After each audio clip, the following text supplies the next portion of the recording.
Мои дорогие подписчики, я сейчас на автозаправке. Хочу сделать краткий обзор цен на бензин и дизельное топливо. Кстати, такой единственный лайфхак.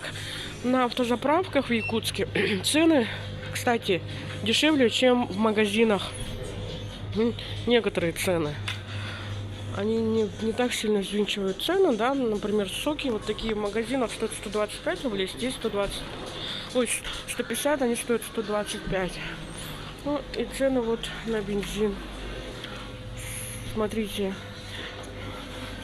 АИ-95 1 литр 81 рубль, АИ-92 77,5, АИ-98 87 и дизельное топливо сколько 94,5.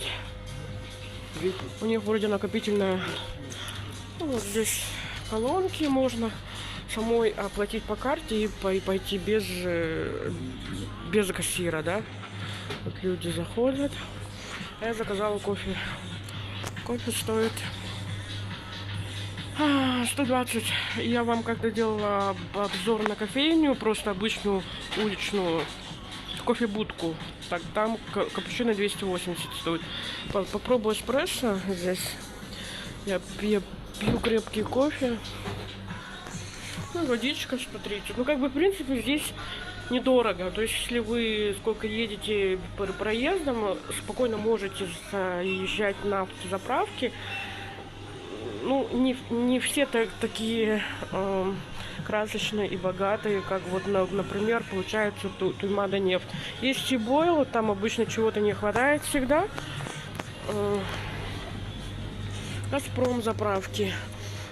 Так, цены на масла, вот, например, да. Так вот, размещенное масло.